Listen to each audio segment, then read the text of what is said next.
cảm ơn Phương Nga và cảm ơn hai người đẹp Trúc và Tracy đã chia sẻ cho chúng ta những cái cơ hội rất là tuyệt đẹp ở phía trước, đúng không ạ? Và giống như Phương Nga nói đó, mặc dù là chúng ta chỉ online qua Zoom thôi, nhưng mà rần rần hết à. Tôi thấy rằng là các bạn comment ở trên cái room chat là rần rần hết á, và ai cũng tỏa ra được cái năng lượng của bản thân mình cả. Thế thì rõ ràng rằng là cái mục tiêu ở phía trước á, và cái giấc mơ, một cái giấc mơ rất là đẹp cùng với nhau, không phải giấc mơ của một người, giấc mơ của cả một cái cộng đồng mà Camly Platform đang đưa ra cho chúng ta, thì nó đã tạo cho chúng ta những cái năng lượng thật là tuyệt vời, phải không các bạn? Nãy giờ các bạn bay rồi đấy. Vâng, và tôi phải cảm ơn tất cả những cái người đẹp của chúng ta buổi sáng nay là đã cho chúng ta bay ngút lên trên trời, rất là tuyệt vời. Nhưng bây giờ tôi sẽ kéo các bạn xuống đất, kéo các bạn xuống mặt đất nhé, và chúng ta cùng trao cho nhau tất cả những cái công cụ để chúng ta leo lên trên cái con đường dốc đó, chúng ta đạt được cái ước mơ mà chúng ta vừa mới vẽ ra cho chúng ta sáng nay. Nó hoàn toàn có thật. Thế thì tôi hỏi các bạn này, ở trong đây có bạn nào khi mà chúng ta nghe Trudy, tức là Trúc đó, và Tracy chia sẻ cho chúng ta về cái bức tranh ở Mỹ rất là đẹp, rất là tuyệt vời, rất là đáng sống, và giống như là MC Phương Nga nói với chúng ta là gì ạ? Chơi với Mỹ. Đúng không ạ? Chúng ta chơi lớn mà chơi đẹp nữa, thậm chí chơi với Mỹ luôn. Ok, ai cũng thích đó. Nhưng tôi hỏi thật các bạn là ai trong số các bạn đang cảm thấy rằng là vui thiệt đó, nhưng mà tôi làm sao đạt được? Và tôi thấy có một comment của một bạn trên đó là người giỏi á, thì hoàn toàn xứng đáng để được hưởng tất cả những cái gì mà Tracy chia sẻ. Nhưng tại sao không phải là bạn? Người giỏi thì đạt được, vâng, đúng chính xác là như vậy. Và bạn, tất cả chúng ta đều rất giỏi. Nhưng đâu đó đó, ở bên trong chúng ta có một chút xíu, hay là Plessinger hay nói là cái tiếng nói nhỏ bên trong á, nó vang lên với chúng ta rất là nhỏ nhỏ, rất là thì thầm, nói vậy thôi chứ các bạn không đạt được đâu, nói vậy thôi không có làm được. Đúng rồi đấy, các bạn vừa mới nói. Đúng rồi, đúng ạ. Bỏ đi thôi, chung chính đó là bỏ đi thôi. Vâng, chúng ta phải nhìn nhận rằng trong thực tế chúng ta, tất cả mọi người đều có cái tiếng nói nhỏ đó, và cái tiếng nói nhỏ đó thì nó rất là nguy hiểm, đúng không các bạn?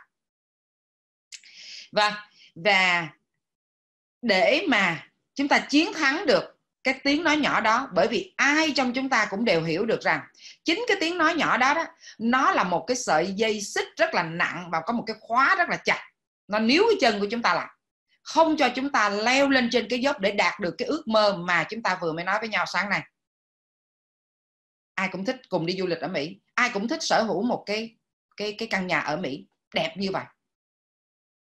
Nhưng mà cái sợi dây xích đó và cái ổ khóa đó, của cái tiếng nói nhỏ đó, nó giữ chúng ta lại, không có cho chúng ta nhúc nhích bước lên. Vậy thì bây giờ sáng hôm nay tôi nói với các bạn về sự lựa chọn. Tôi xin phép được share cái màn hình các bạn nhé.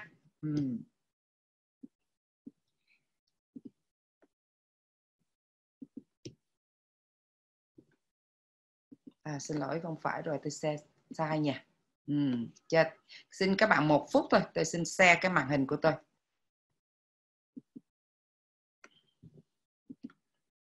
Đây rồi. Rồi.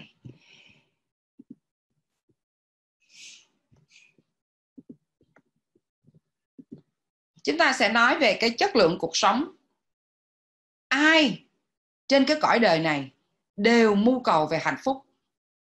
Ai cũng mong muốn rằng là cái chất lượng cuộc sống của mình đó, nó phải là chất lượng tốt, nó phải là một cái cuộc sống đáng sống, ý nghĩa, giống như sáng hôm qua chúng ta đã nói về Ikigai.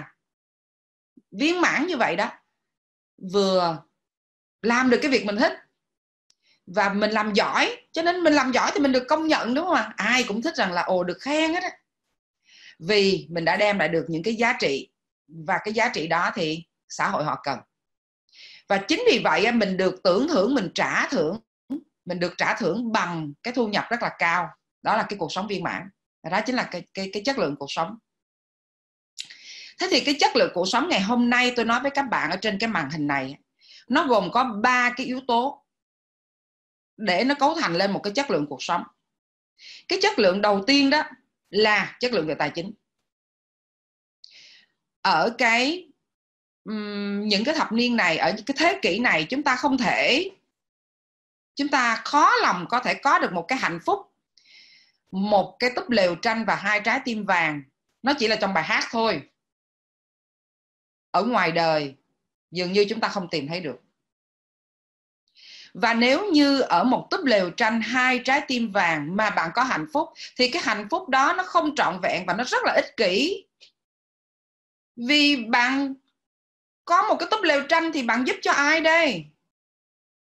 Đúng không ạ? Và một túp lều tranh 2 trái tim vàng, cái trái tim bên cạnh của bạn, cái người yêu thương của bạn, bạn lấy gì để lo cho người ta? Bạn lấy gì để đem đến một cái cuộc sống hạnh phúc và viên mãn cho họ đây? Thế thì bạn rất là ích kỷ. Cho nên cái thời nay chúng ta sẽ phải nhìn nhận lại một cái tư duy rằng là chúng ta cần có tài chính. Chúng ta cần có tài chính. Bởi vì tất cả những cái ước mơ đó, nó đều được xây dựng và phát triển dựa trên yếu tố tài chính đã. Đương nhiên, nó không phải là tất cả. Bởi vì bạn cần phải có lòng biết ơn và tình yêu thương. Bạn phải có một cái giá trị nhân văn. Đúng không ạ? Nhưng mà nếu chỉ có như vậy không mà không có tài chính thì chúng ta khó lòng vươn xa lên được. Vậy thì chất lượng của tài chính nó sẽ đem đến chất lượng cuộc sống của các bạn khác hơn. Khi bạn đã có chất lượng về tài chính thì tôi tin chắc rằng bạn sẽ có chất lượng về mặt thời gian. Bởi vì lúc này bạn không phải là bán mặt cho đất, bán lưng cho trời nữa. Cái thời gian làm việc của các bạn đó nó sẽ ít đi, và cái thời gian bạn hưởng thụ cuộc sống, thời gian bạn chia sẻ với cộng đồng nó sẽ nhiều hơn. Đó chính là chất lượng về mặt thời gian. Bạn có thời gian để chăm sóc bản thân mình, để phát triển mình.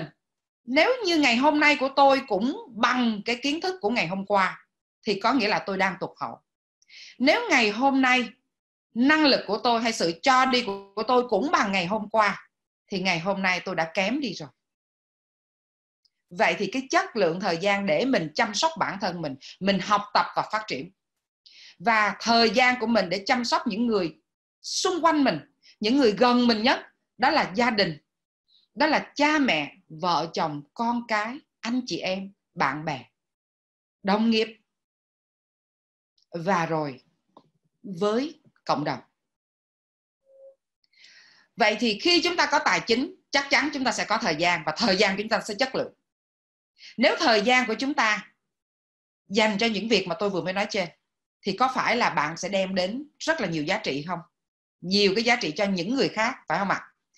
Như thế thì đồng với nghĩa rằng là chúng ta có mối quan hệ chất lượng hơn. Mối quan hệ ở đây nó có 2 phần. Mối quan hệ dành cho bản thân bạn, vì bạn có thời gian cho nên bạn quan tâm đến bản thân bạn nhiều hơn. Bạn chăm sóc sức khỏe của bạn, chăm sóc sắc đẹp của bạn, chăm sóc về tinh thần cũng như là về kiến thức của bạn. Và bạn có thời gian, bạn chăm sóc được cái mối quan hệ gần gũi với bạn, đó là cha mẹ, vợ chồng, con cái, anh chị em. Bạn có thời gian cho nên bạn chăm sóc mối quan hệ bạn bè, đồng nghiệp và xã hội tốt hơn. Thế thì mối quan hệ của chúng ta nó trở nên chất lượng hơn. Hồi nãy trong cái room chat có một câu hỏi là làm thế nào để tìm được khách hàng tiềm năng? Đúng không ạ? Bạn nào có hỏi cái câu đó đó. Để bạn tìm được khách hàng tiềm năng thì bạn sẽ phải gia tăng cái mối quan hệ chất lượng của bạn đi. Tại vì cái người mà gọi là khách hàng tiềm năng có nghĩa rằng là họ có cái nhu cầu mua nhà ở bên Mỹ. và họ có cái khả năng về tài chính để mua. Nhưng mà họ có biết bạn không? Họ có tin bạn không? Bạn có khả năng chia sẻ những cái thông tin đến cho họ và họ cảm thấy thuyết phục không? Thế thì nó chính là chất lượng của mối quan hệ sẽ đem đến cái chất lượng của cái giao dịch đó, đúng không ạ? Vậy thì nếu như bạn muốn cái điều đó, có phải bạn phải dành thời gian để bạn học tập hơn không? Trong cái cộng đồng GIA vào những cái ngày tới, và sau khi các bạn đã tốt nghiệp ở cái GIA 1 rồi, thì các bạn sẽ được các cái mentor của các bạn coach cho các bạn, để các bạn nâng cao về kiến thức cũng như là kỹ năng, chia sẻ cái cơ hội đầu tư đó với các cái khách hàng tiềm năng. Cũng như bạn sẽ biết được rằng là trong các cái mối quan hệ của bạn thì làm cách nào để bạn có thể liệt kê danh sách đó ra, và bạn có được một danh sách khách hàng tiềm năng và lọc ra biết người nào là thật sự là tiềm năng. Chúng ta phải học, đúng không ạ? Và dành thời gian cho việc đó. Vậy thì các bạn sẽ thấy rằng là chúng ta có cái chất lượng về mặt tài chính, chúng ta có chất lượng về mối quan hệ và chất lượng về thời gian, thì cái chất lượng cuộc sống của chúng ta tốt hơn. Bởi vì khi bạn đã có một cái giao dịch đó rồi thì tài chính chúng ta nhiều hơn nè. Khi tài chính nhiều hơn, chúng ta lại có thêm thời gian nè. Khi có thêm thời gian, chúng ta lại chăm sóc cho mối quan hệ của chúng ta tốt hơn nè, và chăm sóc cho bản thân tốt hơn nè. Cứ như thế, giống như ngày hôm qua tôi nói với các bạn về vòng tròn xoắn ốc. 3 yếu tố này cũng trở thành vòng tròn xoắn ốc, và càng ngày các bạn sẽ càng có chất lượng về tài chính cao hơn, chất lượng về mối quan hệ cao hơn, và chất lượng về thời gian cao hơn. Rồi, đến đây thì chúng ta đã đồng ý được là chúng ta cần phải đầu tư vào 3 cái mảng này, và chúng ta cần phải kiểm tra và đo lường mỗi một ngày, mỗi một tuần, mỗi một tháng, quý và năm, xem ra chúng ta 3 yếu tố này chúng ta đã nhích lên chút chưa, nhích lên một chút chưa.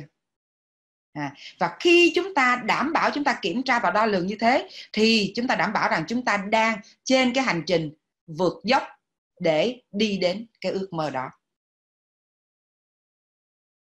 Bây giờ chúng ta sẽ nói về cái ước mơ của chúng ta mà chúng ta vừa mới xây dựng lên.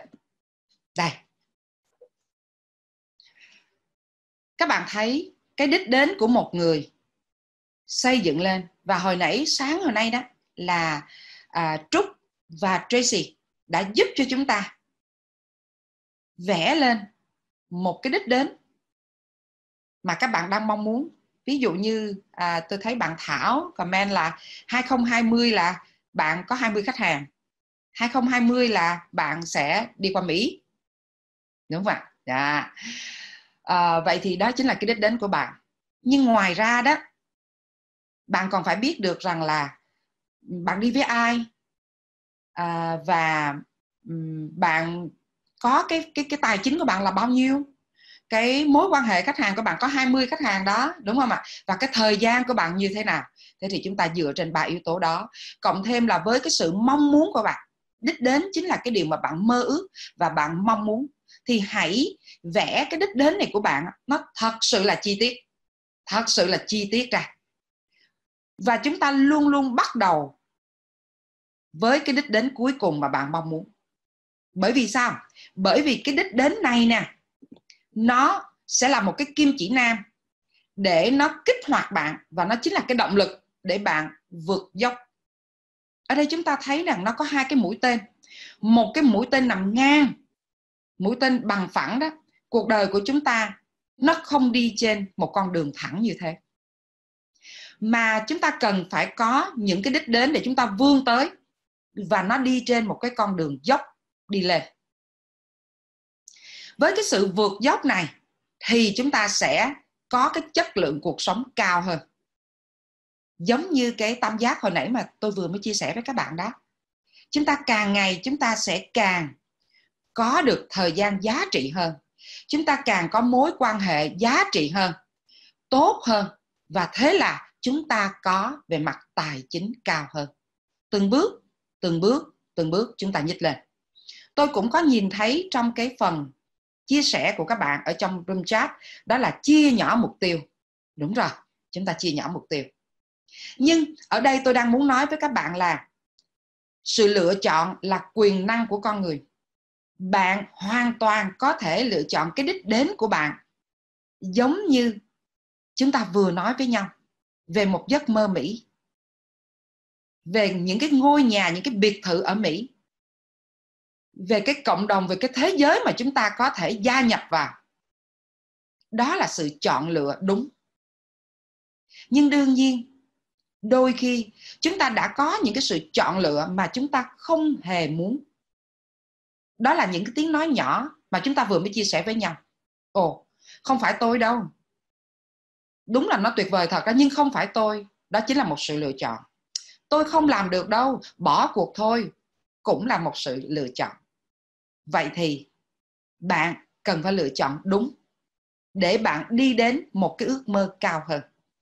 Vì khi bạn lựa chọn thì ngay lập tức bên trong của bạn sẽ có một nguồn lực giúp cho bạn đi đến cái lựa chọn mà bạn mong muốn. Điều đó có nghĩa là ngược lại, nếu bạn lựa chọn cái tiếng nói nhỏ của bạn, ngay lập tức bạn cũng đi đến cái kết quả mà tiếng nói nhỏ đã đem đến cho bạn. Và Henry Ford có một cái câu nói cực hay, đó là bạn luôn đúng. Cho dù bạn nói tôi làm được, bạn đúng. Nhưng nếu bạn nói không, tôi không làm được, vâng, bạn đúng luôn. Vậy thì bây giờ bạn chọn cái nào? Vì bạn có quyền lựa chọn. Bạn có quyền lựa chọn. Hãy comment sự lựa chọn của bạn nào. Bạn lựa chọn gì? Tôi lựa chọn cùng GIA đi đến Mỹ và có những thành công tuyệt vời. Hay bạn lựa chọn bỏ cuộc thôi? Hãy comment trên cái room chat của chúng ta. Ok, tuyệt vời. Vậy thì quay trở lại. Khi chúng ta có tiếng nói nhỏ, làm sao mà chúng ta làm được? Khi có một cái ước mơ rất là lớn, đúng không ạ? Dạ, đúng rồi. Cảm ơn các bạn. Khi đã có một cái đích đến, chúng ta đã xác định, chúng ta lên lựa chọn rồi. Lựa chọn rồi đó, tôi đã lựa chọn rồi. Cô bảo tôi lựa chọn thì tôi lựa chọn rồi đấy. Nhưng mà làm sao tôi làm được? Làm sao tôi làm được? Đó là câu hỏi how to do. Đúng không ạ? Và khi bạn hỏi rằng là làm sao tôi làm được, thì nó đồng nghĩa với việc là gì? Tôi bó tay rồi đó. Tôi không có cái cách nào để tôi làm được. Và vì vậy đó không phải là một cái câu hỏi thông minh. Và chúng ta thấy cái câu hỏi thông minh khi chúng ta đã có một cái đích đến rất là tuyệt vời, đó chính là câu hỏi why. Tại sao mà tôi có một cái ngôi biệt thự ở Mỹ vậy? Tại sao mà có 20 khách hàng tìm đến tôi để tôi chia sẻ với họ về cái cơ hội kinh doanh này? Tại sao vậy? Tại sao mà tôi đang dự một cái buổi party thật là tuyệt vời, thật là vui vẻ. Chúng tôi chơi, chúng tôi đang chơi mà chúng tôi lại có thu nhập cao và chúng tôi có những cái mối quan hệ tuyệt vời. Tại sao vậy? Bởi vì các bạn biết không, não bộ của chúng ta, khoa học về não bộ đã chứng minh rằng cái não bộ của chúng ta nó có một chức năng, đó là trả lời. Nó sẽ đi trả lời các câu hỏi. Và khi bạn hỏi cái câu hỏi rằng là tại sao? Tại sao tôi lại có một căn biệt thự ở Mỹ vậy? Thì não bộ vừa mới được bạn Tracy chia sẻ, như vậy thì tôi chỉ cần là 20 người khách tôi đã được một chuyến đi Mỹ rồi.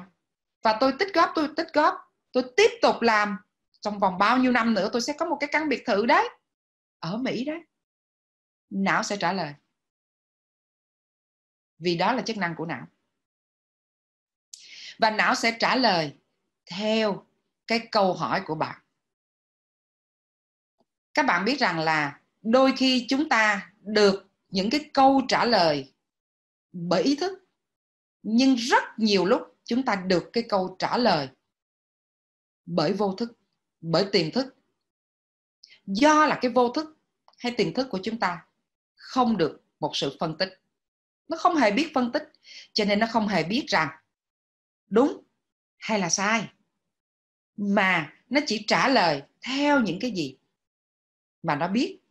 Ví dụ như bạn đang hỏi rằng là làm thế nào để tôi được đi Mỹ vào năm 2020 này?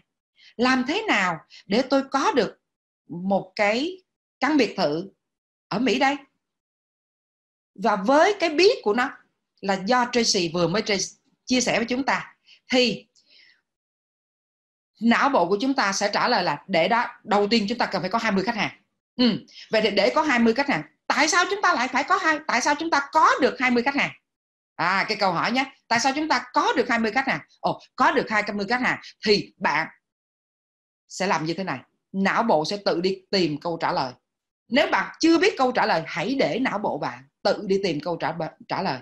Và não bộ sẽ có một cái chức năng kết nối với bên ngoài và kết nối với tầng bên sâu trong, một cái thế giới sâu thẳm bên trong của bạn, cùng với cái thế giới bên ngoài, để đi tìm ra nguồn lực cho bạn.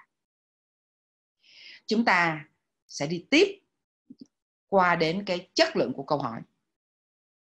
Hồi nãy giờ tôi đang ví dụ với các bạn về những cái câu hỏi why. Tại sao tôi được cái ước mơ đó? Tôi mơ cái ước mơ đó rồi, và tại sao tôi được vậy? Đúng không? Đó chính là câu hỏi trao quyền. Vì lúc đó não bộ của chúng ta sẽ có sự kết nối với vũ trụ bên ngoài và tự tìm ra nguồn lực cho chúng ta. Và thực sự ra nó không phải là phù thủy gì đâu các bạn. Ví dụ nhé, bây giờ các bạn GAA, các bạn đang gia nhập vào cộng đồng GAA, mặc dù là các bạn chưa tốt nghiệp, nhưng sau khi những cái chia sẻ của Trúc, các bạn biết rằng bước đầu tiên tôi phải tốt nghiệp đã. Tôi học xong 5 ngày này, tôi làm bài thu hoạch và tôi đảm bảo được tất cả những cái yêu cầu đó, và tôi có được một cái certificate. Sau đó rồi thì, hoặc là ngay cả đồng hành trong lúc này cũng đã có mentor hướng dẫn cho tôi đó. Nếu ai chưa có mentor, tôi phải đi tìm mentor ở trong cộng đồng này. Mentor ở trong Camly Platform, Imica. Đúng không ạ? Và khi bạn đã tìm được cái người mentor, tức là cái người hướng dẫn bạn, định hướng bạn, thì họ sẽ giúp cho bạn. Họ chính là cái não bộ của bạn đã trả lời đó. Thế muốn có được 20 khách hàng thì bạn sẽ phải làm gì? Họ sẽ trả lời cho bạn.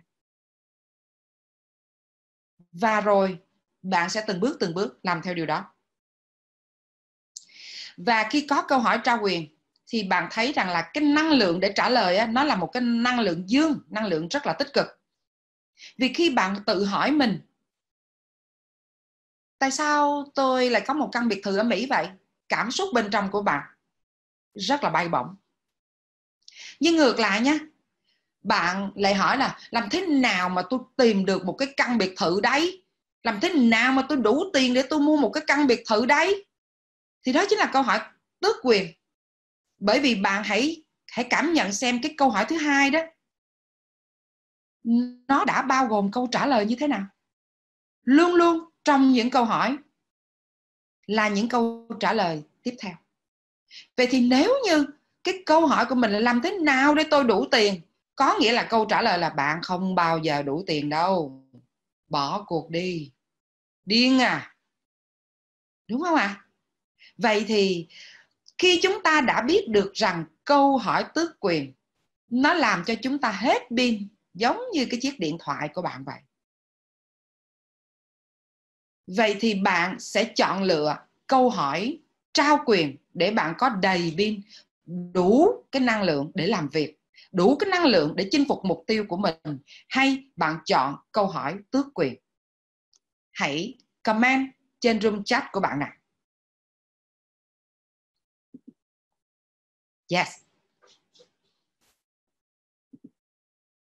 Ok. Đúng rồi. Cảm ơn các bạn. Yeah. Chúng ta chúng tôi sẽ dừng share ở đây để tôi chia sẻ cùng với các bạn. Tôi muốn mình gọi là trao đổi cùng với các bạn. Yes, các bạn đều chọn cái câu hỏi trao quyền, đúng không ạ? Nhưng mà kỹ năng đặt câu hỏi là một cái kỹ năng có ở những người thông minh. Và để có được cái kỹ năng này, chúng ta cần phải tập luyện. Chúng ta cần phải tập luyện. Vậy thì như hồi nãy tôi nói với các bạn đó, cuộc đời nó không đi trên một con đường bằng phẳng. Chúng ta đã có cái ước mơ rất là đáng khao khát để đạt được, đúng không ạ? Vậy thì trong cái quá trình mà bạn leo dốc đó, các bạn có nghĩ rằng các bạn sẽ gặp những thách thức không? Để đạt được 20 khách hàng, các bạn có gặp những lời từ chối không? Có. Yeah. Ok. Ok. Rất là tốt. Yeah. Rất là thành thật với chính mình. Vì nếu như chúng ta không thành thật á, thì chúng ta sẽ bị bay lơ lửng và rất là hão quyền. Vậy thì quay trở lại bên trong là chúng ta cần phải củng cố cái nội lực ở bên trong của chúng ta cho hết sức là mạnh mẽ, đúng không ạ? Vậy thì khi chúng ta gặp một sự từ chối của khách hàng, chúng ta cần phải đặt câu hỏi trao quyền cho chúng ta. Tôi muốn các bạn chia sẻ. Chúng ta thử nha. Chúng ta sẽ đặt cái câu hỏi trao quyền như thế nào khi mà chúng ta gặp một sự từ chối của khách hàng. Mà xin mời MC sẽ điều phối dùm chị Lê Anh nhé. Bạn nào giơ tay hay là bạn nào muốn chia sẻ nào?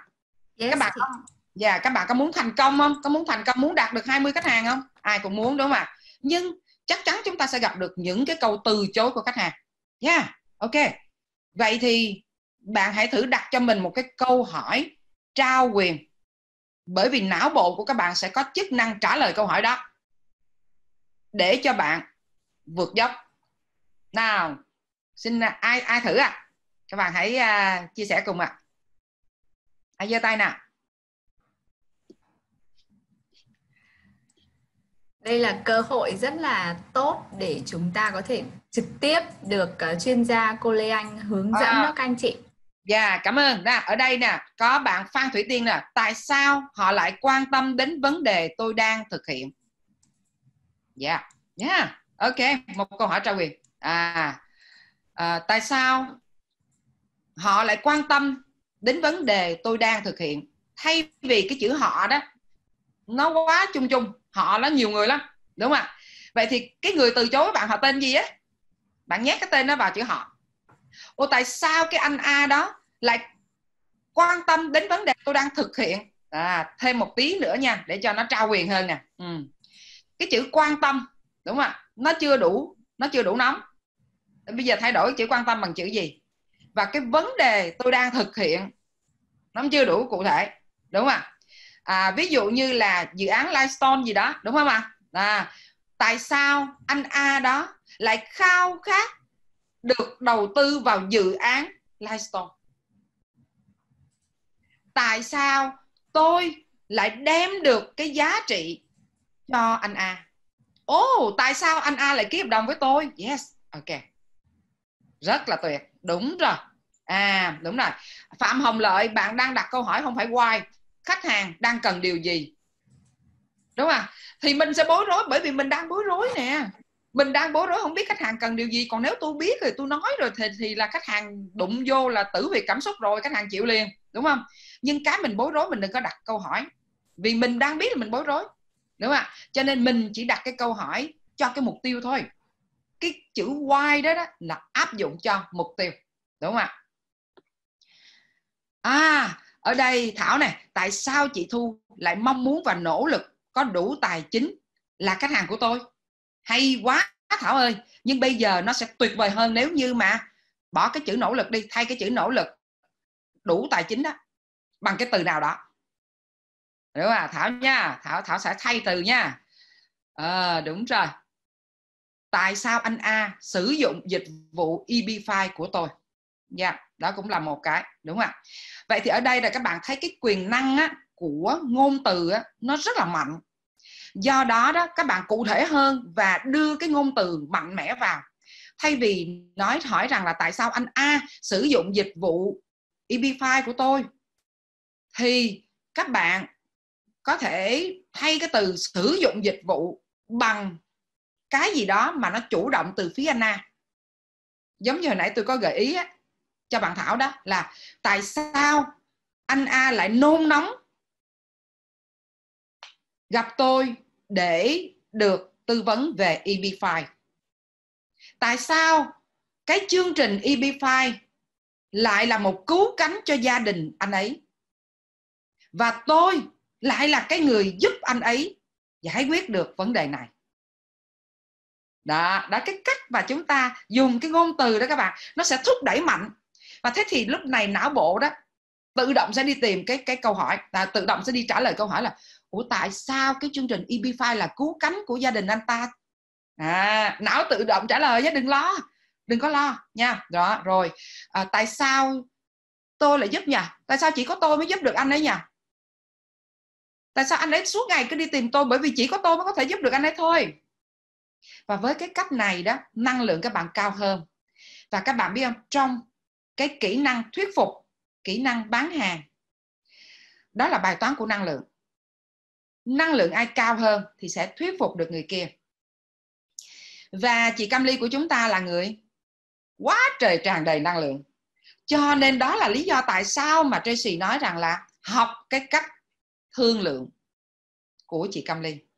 Có nghĩa là học cái cách để chúng ta tạo được cái năng lượng. Vì chỉ cần năng lượng chúng ta cao hơn, chúng ta sẽ thuyết phục được người đối phương. Ở đây tôi không nói là chúng ta sẽ thắng họ, bởi vì win-win. Nếu như chúng ta thắng, họ thua, cái mối quan hệ này không bao giờ bền vững. Và với Cam Ly Platform thì tất cả những cái giá trị cốt lõi cũng như là cái triết lý kinh doanh đều đạt được cái sự win-win. Vì vậy thì các bạn sẽ thấy rằng là năng lượng cao hơn chúng ta sẽ thuyết phục được họ. Và khi thuyết phục được họ là chúng ta đang giúp được cho họ. Ok ha. Rất là tốt đây, các bạn đã đặt rất là nhiều. Wow. Tại sao chị Thu nôn nóng gặp tôi để được tư vấn về EB5? Rất là tốt. Yeah, ok. Cho nên là nó cụ thể ha. Rồi tại sao chị Quỳnh lại nhất định chọn tôi là người giúp chị ấy đưa cả gia đình sang Mỹ? Rất là tuyệt vời. Rất là tuyệt vời. Các bạn thấy cái câu đó đó, cái câu hỏi đó đó, nó quyền năng không? Rõ ràng cái năng lượng của các bạn ở cái tầm cao hơn nhiều. Vì vậy á là các bạn thấy nè, ai trong chúng ta cũng đều đi bác sĩ đúng không? Từ nhỏ đến lớn thế nào chúng ta cũng có một cái giai đoạn nào đó, chúng ta một cái thời điểm nào đó chúng ta đi gặp bác sĩ vì cái yếu tố sức khỏe của chúng ta. Thế thì các bạn đã từng bao giờ thấy người nào trả giá với bác sĩ không? Hay là từ chối không? Thôi khỏi đi, tôi trị cho ông được, ông đừng trị cho tôi. Đúng không ạ? Vì sao ạ? Bởi vì cái năng lượng của bác sĩ đó cao hơn mình, vì họ là người giải quyết vấn đề cho chúng ta, vì họ là người sẽ giúp chúng ta. Vậy thì các bạn hãy bỏ đi cái tư duy rằng các bạn đang là người bán hàng. Chúng ta không bán, mà chúng ta đang giúp cho họ. Với cái năng lượng đó, khi bạn giúp cho một ai đó thì họ là người sẽ rất cần bạn. Với cái tư duy bạn đang giúp cho ai đó, và nếu như họ từ chối bạn thì bạn chỉ cảm thấy tiếc cho họ, vì họ đã bỏ lỡ một cơ hội.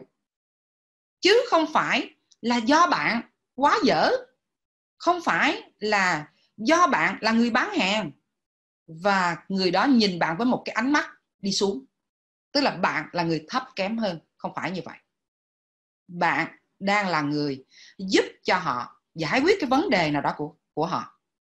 Do vậy năng lượng của bạn cao hơn. Và nếu như gặp được cái sự từ chối của họ, wow, rất là tiếc. Họ đã không nhìn thấy được cái cơ hội mà bạn đã đem đến cho họ. Và bạn sẽ quay trở vào bên trong để hỏi, tại sao tôi có thể giúp cho họ nhận được cơ hội ta? Nếu họ đã từ chối chúng ta rồi, tại sao tôi có thể giúp cho họ nhận được cái sự giúp đỡ này? Bởi vì nếu mà họ bỏ là tiếc cho họ lắm luôn đó. Tại sao? Và chúng ta cứ hỏi như vậy, tiếp tục thì chúng ta sẽ có cái câu trả lời. Ok, rồi quay trở lại với cái màn hình của tôi nhé.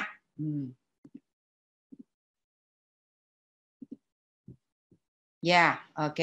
Rồi, chúng ta bước qua cái môi trường phát triển Như vậy thì ở đây nè, sau khi mà chúng ta đã có được những cái câu hỏi chất lượng, đó chính là chất lượng cuộc sống. Bởi vì chất lượng của câu hỏi sẽ đem đến chất lượng của câu trả lời. Chất lượng của câu trả lời sẽ cho cái chất lượng của hành động. Và đó chính là chất lượng của cuộc sống. Và sau khi chúng ta đã có những cái câu hỏi rất là thông minh rồi, để đạt được những cái câu hỏi thông minh này, thì khi chúng ta bước vào GIA trong 5 cấp độ đó, thì các bạn sẽ lần lượt từ từ, tôi sẽ cùng chia sẻ với các bạn, cùng đồng hành với các bạn, cùng coach cho các bạn, để các bạn có được một cái kỹ năng đặt câu hỏi rất là quyền năng. Và cái cách đặt câu hỏi, bạn sẽ nâng cao được cái khả năng thuyết phục của các bạn đối với bất kỳ ai. Và ở đây tôi đang muốn nói với các bạn về môi trường phát triển. Chúng ta luôn luôn phải tạo cho bản thân chúng ta một cái môi trường phát triển. Nó có 5 cái yếu tố rất là then chốt để tạo ra một cái môi trường phát triển. Cái yếu tố đầu tiên đó là mọi người ở phía trước của bạn. Có nghĩa rằng bạn cần phải gia nhập vào một cái cộng đồng nào đó mà có nhiều người giỏi hơn bạn, để bạn hướng theo họ. Bạn theo cái gương đó, bạn đi tới. Đúng không ạ? Và bạn phải có một cái môi trường mà ở đó mọi người khích lệ bạn. Ví dụ như các bạn thấy trong cái room chat của chúng ta đó, nếu như mình đang làm đúng, mọi người khen, mọi người khích lệ.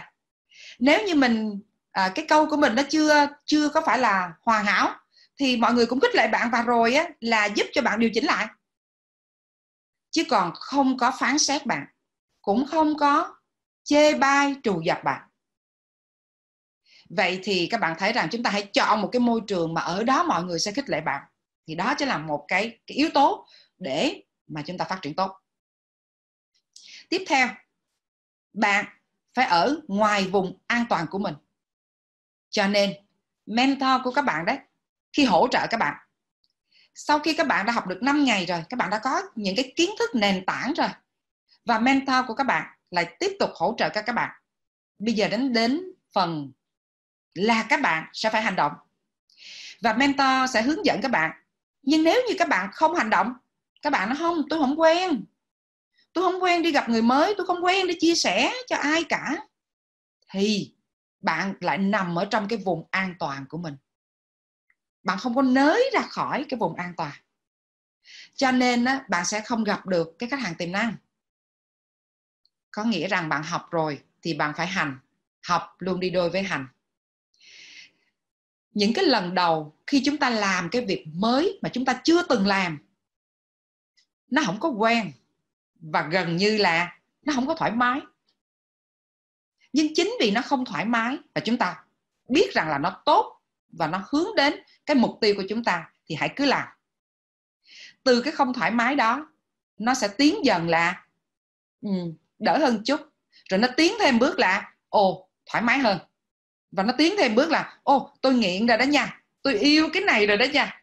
Đó, các bạn thấy là dần dần cái vùng thoải mái hay cái vùng an toàn của các bạn nó được nới rộng ra. Khi mà cái vùng an toàn của các bạn nó được nới rộng ra, thì lúc đó bạn lại rất cảm thấy thoải mái. Bạn thích nghi với rất là nhiều môi trường. Và đó là lúc mà năng lực của các bạn tăng lên. Thế thì tại sao mình không nới rộng cái vùng an toàn của mình? Phải không các bạn? Đúng rồi. Chắc nhé. Nới rộng vùng an toàn nè. Nới rộng vùng an toàn là sự phát triển. Đúng rồi. Và bây giờ chúng ta sẽ đi đến một cái yếu tố thứ tư. Đó chính là thất bại. Thất bại luôn là món quà của các bạn. Nó sẽ cho phép các bạn ngã về phía trước, chứ không phải là ngã bật ngửa ra phía sau. Tất cả chúng ta có vẻ như là hầu hết đều bị ngã, đúng không ạ? Té bình thường ấy, nằm vật ra đất ấy. Thì các bạn thấy là nếu như chúng ta mà ngã bật ngửa ra về phía sau này nè, thì các bạn thấy rằng là khó mà đứng dậy. Nhưng nếu mà chúng ta ngã, nhưng mà chúng ta ngã về phía trước á, thì các bạn thấy là tay chúng ta chống lên nè, đầu gối chúng ta chống lên, và chúng ta nhanh chóng đứng dậy hơn. Ý nghĩa của câu này có nghĩa là gì? Cái thất bại đó nó làm cho bạn ngã, nhưng cái té ngã đó nó là một món quà. Và nhanh chóng hãy đứng dậy. Để nhanh chóng đứng dậy, bạn phải học ra được bài học. Nếu bạn không có bài học thì bạn không thể đi về phía trước được. Cho nên cái thất bại nó luôn là một món quà, và nó tuyệt vời lắm các bạn. Nó giúp cho chúng ta té ngã. Chúng ta phát hiện được nó có cái hòn đá, hòn sỏi gì trước mặt của chúng ta. Đem cái hòn sỏi đó đi chỗ khác, tránh né, và để lần sau chúng ta không vấp ngã vào đúng cái hòn sỏi đó nữa. Nó có một cái câu chuyện như thế này các bạn. Có một cái anh đó, anh đi trên cái con đường trước cửa nhà của anh ta để đi ra ngoài phố. Khi anh ấy đi bộ và anh vấp té thì anh thấy có một cái hòn đá to ngáng ở giữa đường. Anh rất là bực mình, anh đá vào hòn đá, và cái hòn đá quỷ quái này làm đau muốn chết luôn. Và anh ấy đi về, đau quá rồi, không thể đi ra ngoài phố được, anh ấy đi về. Ngày thứ hai anh ấy đi ra và anh cũng lại vấp vào hòn đá đó, và anh lại đá vào cái hòn đá đó. Và anh nói, cái hòn đá quỷ quái này sao mà cứ ngáng đường hoài vậy? Và anh đau quá, anh lại đi về nhà. Lần thứ ba, ngày hôm sau anh đi ra, suýt chút nữa là anh lại vấp vào hòn đá. Và lần này thì anh nói, tôi biết rồi nha. Và anh đi vòng qua khỏi cái hòn đá đó. Anh đi vòng qua khỏi hòn đá đó và anh đi ra ngoài phố. Khi anh quay trở về, anh nhìn thấy đứa con trai của anh chạy ra đón anh. Nhưng mà thằng bé lại vấp ngay vào đúng hòn đá đó và nó té ngã, nó khóc lên.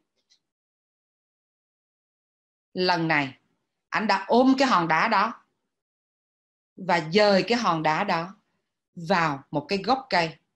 Hòn đá đó nó chịu lên cái gốc cây, nó đã nặng oằn cái thân của nó. Và hòn đá đó anh ấy kê để cho cái gốc thân cây đó nó có thể tựa vào hòn đá đó mà không gãy đổ. Thế thì theo các bạn, ngày hôm sau hai cha con anh ấy đi ra phố, có còn vấp té nữa không?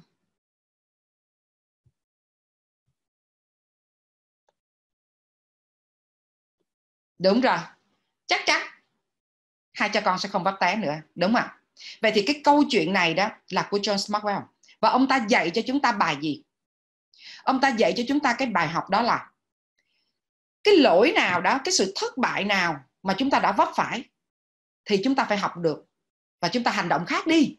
Chúng ta hành động khác đi. Chúng ta phải học được bài học và chúng ta hành động khác đi. Thì cái ngày thứ nhất và cái ngày thứ hai của anh ta vấp té đó là anh ta không học được bài học, vì anh ta đá vào cái hòn đá đó và anh ta chửi cái hòn đá đó. Nhưng đến cái ngày thứ ba thì anh ấy đã đi cái đường vòng, đúng không? Anh ta né khỏi, tức là anh ta đã nhận được cái bài học. Nhưng anh ta nhận được cái bài học đó chỉ cho bản thân anh ta thôi. Và sau đó anh ta quay về thì sao ạ? Con trai anh ta vấp phải cái hòn đá đó. Và chỉ khi nào mình nhận ra được cái bài học đó và mình sửa cái hành động của mình, và đồng thời mình chia sẻ cái bài học này cho người khác, mình đem cái hòn đá này, mình đem vào cái gốc cây để nó tựa lên, cái cây nó tựa lên trên cái hòn đá đó, thì chúng ta mới tiến về phía trước. Thì đó chính là cái ý nghĩa của cái yếu tố thứ tư, là thất bại là món quà và cho phép bạn ngã về phía trước. Yếu tố cuối cùng đó chính là mọi người cùng nhau phát triển. Nếu như chỉ có một mình bạn phát triển, ổn thôi, nhưng nó sẽ không có đi xa được. Chị Cam Ly là một người thành công và phát triển, nhưng chị ấy không muốn là chỉ có một mình chị ấy phát triển. Và chị ấy đã tạo ra một sân chơi để mà chúng ta ngày hôm nay ở đây với nhau, mọi người cùng nhau phát triển. Thì các bạn thấy đó, nếu như tất cả 258 người có mặt trong phòng Zoom này chúng ta trở thành GA, chúng ta tốt nghiệp hết và chúng ta đều thành công hết, mỗi người chúng ta đem đến cơ hội cho 20 người đầu tư. Theo các bạn, thành công đó của chúng ta lớn không ạ? Và khi chúng ta nhìn thấy bạn của mình, một GA khác thành công, các bạn có thấy đó là động lực của mình không? Và động lực đó, bạn thành công sẽ là động lực để chúng ta thành công. Nên khi chúng ta muốn có một môi trường phát triển, chúng ta cần có mọi người xung quanh chúng ta đều phát triển. Và đó là cái chia sẻ của tôi với các bạn ngày hôm nay. Tôi sẽ dành một ít phút còn lại, cái khung thời gian của tôi, để cùng trao đổi với các bạn nếu như chúng ta có câu hỏi. Vâng, cảm ơn các bạn rất nhiều. Vậy thì ai trong số chúng ta ở đây hãy đừng ngần ngại chia sẻ. Nếu như các bạn cảm thấy vẫn còn lăn tăn ở một điều gì đó, mà trong cái hành trình để các bạn chinh phục cái giấc mơ mà chúng ta vừa mới cùng nhau thiết kế lên, tô vẽ lên buổi sáng ngày hôm nay, các bạn còn có cảm thấy nó có một trở ngại gì với các bạn, cứ vui lòng chia sẻ. Và tôi hy vọng rằng tôi sẽ cùng với các bạn để tìm ra được cái giải pháp đó trong cái khung giờ của tôi có ngày hôm nay. Vâng, xin mời các bạn ạ. Có ai có câu hỏi gì không ạ? Trong trường hợp mà các bạn cảm thấy đây là một vấn đề nhạy cảm, các bạn cũng hoàn toàn có thể liên lạc với tôi để giúp các bạn có thể vượt qua được những cái tiếng nói nhỏ bên trong. Bởi vì chúng ta ai cũng có cái tiếng nói nhỏ bên trong cả. Để làm cách nào để chúng ta thuần phục cái tiếng nói nhỏ đó. Xin mời bạn Huy ạ.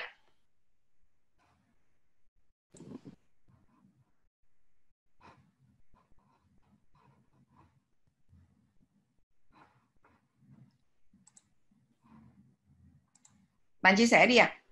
Có phải bạn Huy muốn chia sẻ không?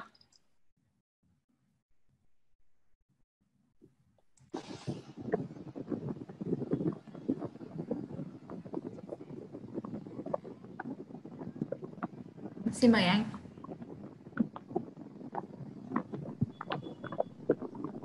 Tiếp theo sẽ là bạn Jinho đúng không ạ? Thì như vậy thì mình có lẽ là sẽ mời bạn Jinho chia sẻ trước ha. Ai sẵn sàng thì mình sẽ xin phép mời trước. Xin mời bạn Jinho ạ.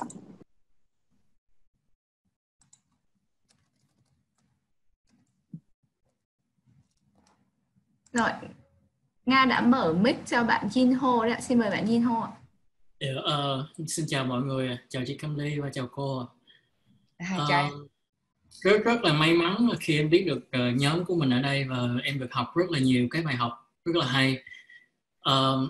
Thì em có một cái vướng mắc là tại vì em hiện giờ là 30 tuổi á, 30 rồi mà giống như khi mà đi ra từng làm ăn em cũng hay có từng học về bên bất động sản, bên bảo hiểm. Mỗi lần mà em đi gặp khách hàng ở người ở ngoài á thì cái đầu tiên mà khi họ đọc vào mặt nhìn mình á thì họ thấy là em trẻ quá, thế giống con nít á, không có đủ trình độ hay là không có đủ gọi là tầm nhìn với họ để mà họ nói chuyện với mình. Xong rồi họ cảm thấy là họ cư xử mình giống như là họ không quan tâm tới á. Tức là những gì mà mình nói với họ, tức là mình thành tâm, mình có thể chia sẻ và những gì mình học rất là kỹ, cũng như là mình biết cái đó là rất tốt cho họ. Nhưng mà giống như là họ thờ ơ với mình lắm. Thì sau khi mình nói chuyện xong hết rồi thì qua có thể là họ thấm rồi một người bạn khác của em á, khi tới thì cái người đó lại đi với cái người bạn của em mà không phải. Mà này là em bị trường hợp này cũng bị nhiều á. Nhưng mà sau khi họ tiếp xúc rồi, họ làm việc rồi thì họ mới thấy năng lực của mình, thì họ thấy là mình tốt, mình làm được. Thì họ mới cũng có giới thiệu một số vài bạn bè của họ cho mình để như là họ ấy họ có giới thiệu. Nhưng mà phần lớn là em đều bị cái trường hợp đó. Wow, ok, rồi. Cảm ơn em Jinho đã mạnh dạn chia sẻ. Cái thế giới bên trong của mình á, thế giới bên trong của mình sẽ thể hiện ra cái thế giới bên ngoài. Và các bạn sẽ thấy rằng là có rất là nhiều bạn trẻ mặc cảm về cái độ tuổi của mình. Trong khi em có biết không, có rất là nhiều người, ví dụ như chị Lê Anh nè, chị Lê Anh ước gì chị Lê Anh trẻ 30 tuổi giống em. Đúng không ạ? Dạ. Đương nhiên chị Lê Anh vẫn tự tin rằng là và biết ơn được rằng cái độ tuổi này mình đã đi qua rất là nhiều trải nghiệm. Cũng như cái câu nói đầu tiên của em là em biết ơn khi em được gia nhập vào cộng đồng này. Đó chính là một cái điểm mà em đã hơn với cái người đối tác mà em gặp rồi. Và đúng không ạ? Cho nên khi gặp họ thì đó chính là cái điểm mà mình hơn người ta. Mặc dù là tôi mới chỉ có 30 tuổi thôi, em mới chỉ có 30 tuổi thôi, nhưng mà em may mắn đã được gia nhập vào cộng đồng GIA, và em đã may mắn là được cùng đồng hành và làm việc với lại Cambly Platform. Do đó chúng ta dùng lực đòn bẩy. Nếu như 30 tuổi của em chưa có kinh nghiệm thì em dùng lực đòn bẩy là vì em ở đây đại diện cho một cái tập đoàn Cambly Platform, tập đoàn Imica. Và với cái uy tín của tập đoàn Imica, có uy tín với lại một cái đất nước hùng cường nhất trên thế giới, đó là Mỹ. Vậy thì nó đã đủ tự tin chưa? Em không đứng một mình, không phải là Jinho một mình đơn lẻ đi ra. Trên cái đường dốc em đi cùng đội ngũ. Và vì vậy hãy gắn chặt với đội ngũ. Và đến gặp với cái đối tác của mình thì hãy chia sẻ rằng là đó là cái điều may mắn của em.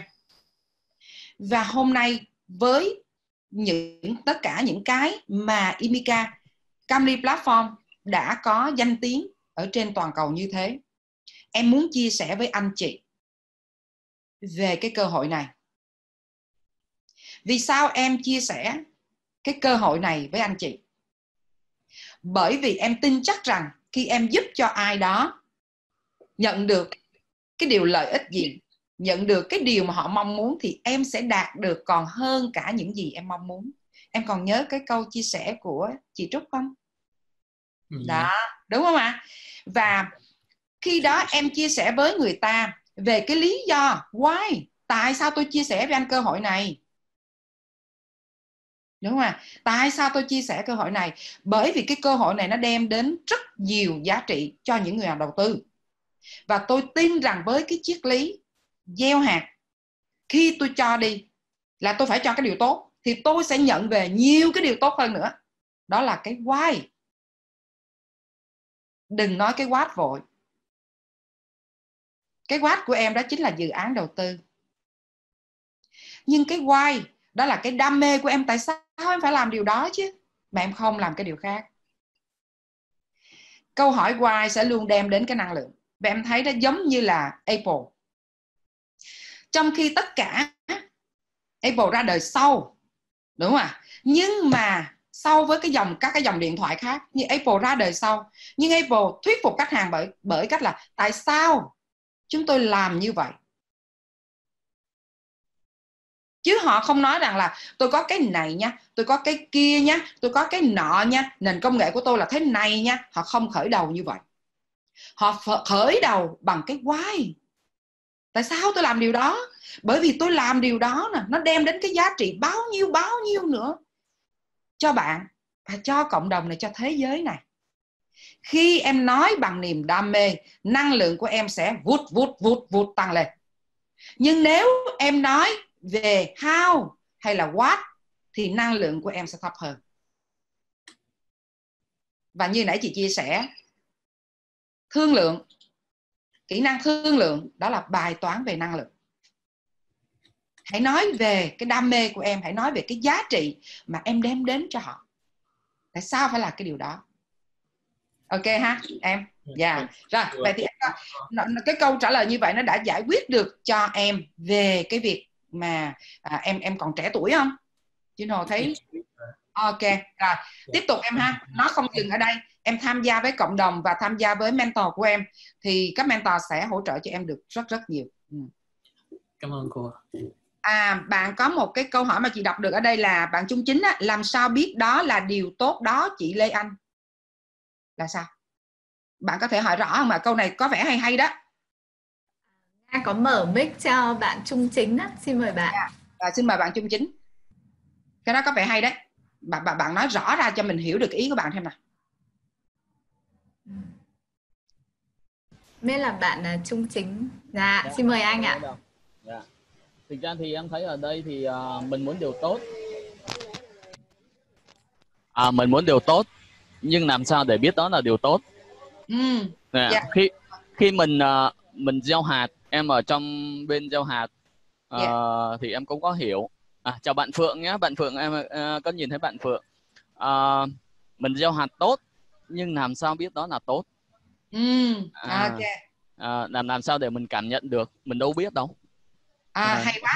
Hay là mình đang trong cái thực ra mới tham gia cái GA này, mình đang đi tạo sự nghiệp hay là mình đang tạo nghiệp? Đó là điều quan trọng. Mình đâu biết đâu, mà một bất động sản của bên nước ngoài cũng chưa biết. Hiện tại thì đang chỉ biết là trên tinh thần là của chị Cam Ly Dương thì là chia sẻ về luật nhân quả, thì biết được nó là tốt. Thì mình tin tưởng cái người đó, thì mình theo. Thì theo em là như vậy. Hay quá anh Trung Chính ra. Rất cảm ơn anh. Có vẻ như là cái câu hỏi này nó không phải một mình anh đâu, cũng sẽ có một số người đặt cái câu hỏi như thế. Thế thì tôi lại hỏi anh này, đây là ngành bất động sản, thế anh Trung Chính có làm trong ngành bất động sản không? Dạ, em là môi giới bất động sản Thành phố Hồ Chí Minh, quận 1, quận 3 chủ yếu ạ. Ok rồi.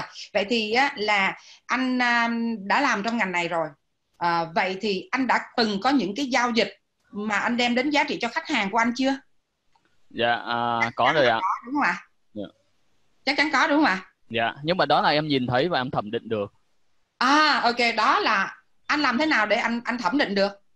Làm thế nào để thẩm định được? Với cái thị trường bất động sản Thành phố Hồ Chí Minh, em phân tích về thị trường, là tất cả, ví dụ em nói là trong một cái thị trường Thành phố Hồ Chí Minh, em sẽ chỉ cho khách hàng là cái quán phở nào là ngon nhất. Và tiêu chí có nghĩa là anh có phân tích, và có những cái phân tích đó có kiểm chứng đúng không ạ? Dạ đúng ạ. Wow, rất là tốt. Em không thẩm định qua ngân hàng, mà em thẩm định bằng chính những cái tài sản mà em đang tham dự, mà em tham bán, và em cái những căn mà đã bán. Đó là một điểm là như vậy. Nói chung là thẩm định, anh thẩm định cho chính bản thân, từ chính bản thân anh, hoặc là từ trong cái mối quan hệ mà anh đang có. Đúng không? Ok, anh đã có thẩm định. Thế thì nó rất là tốt khi em khi mà anh mà muốn gieo hạt thì anh phải biết đó là tốt. Vậy thì ở đây nè, trong cái cộng đồng này nè, mình đang nói về bất động sản ở Mỹ. Thì mình chưa có kiểm chứng với bản thân anh thôi, nhưng mà với Camly Platform đó thì đã có kiểm chứng rồi, đúng không ạ? Và anh chưa cần gieo hạt nếu anh chưa học hỏi. Vậy trước khi, ví dụ như là bất động sản ở Việt Nam, anh muốn giới thiệu cho khách hàng, anh phải kiểm chứng trước, bởi vì cái uy tín anh rất là quan trọng, và bởi vì anh chỉ muốn gieo những cái hạt tốt thôi, đúng không ạ? Cho nên anh đã kiểm chứng có thể là từ bản thân anh, hay là kiểm chứng qua những cái thông tin nào đó, đúng không ạ? Và thông tin nó đáng tin cậy thì chắc chắn nó phải qua kiểm chứng. Thì với cái bất động sản ở Mỹ và với cái chương trình học GAA, chúng ta cũng đã học, và chúng ta có những cái chương trình để kiểm chứng. Có những cái khách hàng đã đầu tư, đã được nhận lợi nhuận, đúng không ạ? Và khi chúng ta chưa kiểm chứng thì chúng ta cũng không thể nói đó là nghiệp được.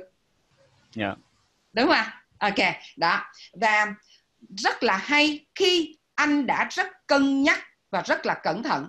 Với một cái mẫu người cân nhắc và cẩn thận thì tôi tin chắc rằng khi anh kiểm tra, anh kiểm chứng tất cả những cái thông tin, đó là một người thông minh và một người có đạo đức trong nghề nghiệp, để có thể cung cấp những cái khoản đầu tư, cung cấp những cái dịch vụ tốt nhất cho khách hàng của mình. Và chính vì thông minh như vậy, mình sẽ không cản trở mình không tìm hiểu những cái cơ hội tốt hơn. Có phải không anh Chính? Dạ vâng. Đó, cho nên tôi hoàn toàn rất biết ơn về câu hỏi của anh.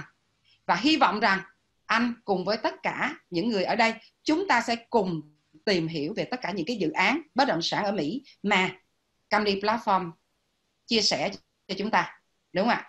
Và tất cả những người đầu tư, họ là những người có khả năng về tài chính, cho nên họ cũng là những người rất thông minh, rất là thông minh. đúng không ạ? Và khi tiếp cận như vậy thì tôi tin rằng với những cái sự chia sẻ của luật sư, của tất cả những cái chính sách mà Emica cùng Cambly Platform chia sẻ cho mọi người, thì mọi người sẽ nhận được những cái kết quả đó. Cái phần về chi tiết về sản phẩm thì tôi tin rằng tất cả những cái chuyên gia của Emica sẽ chia sẻ cho anh. Ở đây tôi chỉ nói rằng với cái câu hỏi anh là biết làm thế nào để biết đúng để mà gieo hạt, làm thế nào để biết tốt để gieo hạt, mình sẽ không thể biết được là tốt hay không tốt khi mình chưa tìm hiểu. Và khi tìm hiểu thì hãy mở rộng cái lòng của mình ra như một trang giấy trắng để cái sự nhận xét của mình nó là khách quan nhất. Cảm ơn anh. Không biết câu trả lời em cảm ơn chị rất là nhiều, nhưng mà thực ra nếu mà em hiểu á, khi mình chia sẻ ở đây thực ra em hỏi để cho các bạn là nhiều hơn. Nhưng nếu là mình có một cái hạt giống tốt á, thì mình làm cái gì nó cũng tốt, và cái trường năng lượng nó sẽ gặp, ví dụ ở đây em giả sử đang là cái trường năng lượng của em rất là tốt, gặp đội ngũ Emica, gặp chị Cambly Dương, mặc nhiên đó là tốt, em có chia sẻ cái gì đi đó nó vẫn là tốt. Và cảm ơn chị rất là nhiều và cảm ơn đội ngũ Emica. Cảm ơn anh. Và có lẽ như là cái giờ của Lê Anh đã hết rồi đúng không các em? Và mình sẽ nhường lại cho MC để còn một cái phần sau của chị Cambly. Với tất cả những ai mà các bạn còn có những cái thắc mắc gì với Lê Anh thì xin hãy liên lạc riêng các bạn nhé.